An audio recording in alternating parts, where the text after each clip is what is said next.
Selamat pagi, salam Gloria berkah dalam. Kembali lagi berjumpa dengan saya Bonaventura Dimas dari Calon Distrik Palembang di Renungan Singkat Senyum Pagi THSTHM edisi Senin 16 November 2020. Senyum pagi membawa sukacita di kedalaman hati. Pada pagi hari ini saya akan membawakan renungan singkat berjudul Percaya akan kuasanya yang direfleksikan dari Lukas bab 18 ayat 35 sampai 43. Mari kita siapkan hati untuk mendengarkan sabda Tuhan. Inilah Injil Yesus Kristus menurut Lukas. Waktu Yesus hampir tiba di Yeriko, ada seorang buta yang duduk di pinggir jalan dan mengemis. Waktu orang itu mendengar orang banyak lewat, ia bertanya, "Apa itu?" Kata orang kepadanya, "Yesus orang Nazaret lewat." Lalu ia berseru, "Yesus anak Daud, kasihanilah aku." Maka mereka yang berjalan di depan menegur dia supaya ia diam. Namun semakin keras ia berseru, "Anak Daud, kasihanilah aku." Lalu Yesus berhenti dan menyuruh membawa orang itu kepadanya. Dan ketika ia telah berada di dekatnya, Yesus bertanya kepadanya, "Apa yang kukendaki supaya aku perbuat bagimu?" Jawab orang itu, "Tuhan, supaya aku dapat melihat." Lalu kata Yesus kepadanya, "Melihatlah engkau, imanmu telah menyelamatkan engkau." Dan seketika itu juga melihatlah ia, lalu mengikuti dia sambil memuliakan Allah. Seluruh rakyat melihat hal itu dan memuji-muji Allah. Demikianlah Injil Tuhan. Terpujilah Kristus. Bapak Ibu yang mengasihi dan kasih Tuhan, hari ini kita mendengarkan sabda Tuhan yang sungguh menarik, di mana Yesus membuat mukjizat pada perjalanannya menuju Yeriko. Dia memberikan mukjizat untuk orang buta agar dapat melihat kembali. Hal itu tidak boleh terlepas dari konteks di mana adanya nubuat nabi-nabi akan kedatangan Mesias atau Immanuel yang akan membebaskan bangsa Yahudi atau bangsa Israel dari penjajahan bangsa Romawi. Hal ini sudah dinubuatkan jauh-jauh hari oleh nabi-nabi. Pada hari ini Yesus menyembuhkan orang buta.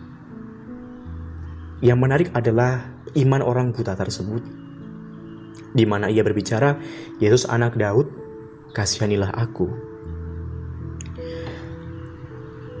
Di sini Yesus menjadi anak raja. Kita tahu bahwa Daud adalah seorang raja. Iman akan Yesus yang sebagai raja pada zaman itu juga menjadi perdebatan, karena Yesus yang sudah tersohor di seluruh negeri, di mana dia melakukan banyak mukjizat dan melakukan banyak ajaran-ajaran yang bijaksana sebenarnya, namun pada zaman itu dianggap radikal atau dianggap tidak biasa. Apalagi banyak kasus di mana Yesus melakukan mukjizat pada hari Sabat. Tentu saja ini menjadi bagian iman akan Yesus. Yesus yang seperti apa? Yesus yang meraja, juga penyembuh, tabib sejati. Kita adalah orang-orang yang percaya akan Dia. Yesus mengemban imamat khusus, di mana sebagai imam, nabi, dan raja. Dan kita pada hari ini, saat kita sudah dibaptis, kita mengemban imamat umum. Kita turut mengambil imamat Yesus Kristus. Dan hari ini orang buta menyebut Yesus sebagai raja, anak Daud. Iman yang seperti itu harus kita tunjukkan dalam hari-hari kita. Kita harus terus berpasrah diri dan percaya akan kekuatannya. Pada hari-hari lalu, saya sempat ingin mengundurkan diri dari seminari.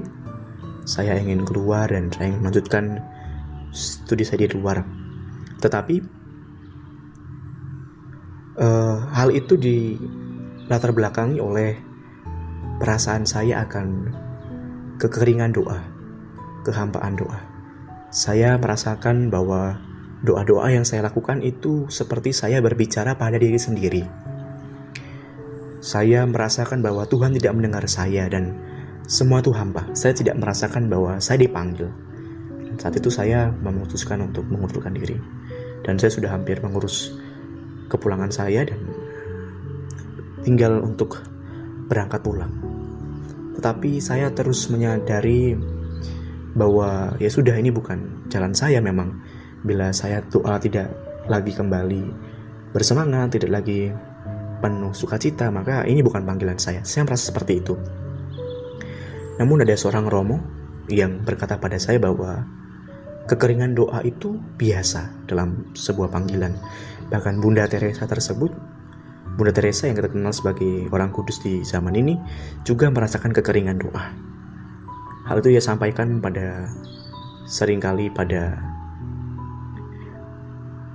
perbincangannya terhadap banyak umat, bahwa ia memang mengalami kekeringan doa, tetapi tidak membuatnya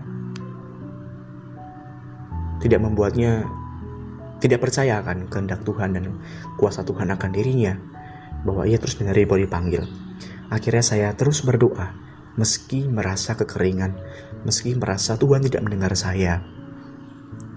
Namun pada akhirnya saya disadarkan bahwa saya memang terpanggil. Saya merasa dipanggil ketika pada saat itu saya melakukan adorasi bersama teman-teman di seminari, dan disitulah saya merasa hati saya diketuk kembali bahwa memang saya harus berjuang lagi di seminari dan tidak boleh putus asa, bahwa keringan doa itu harus dianggap sebagai sebuah cara untuk saya terus menjadi dewasa dalam iman.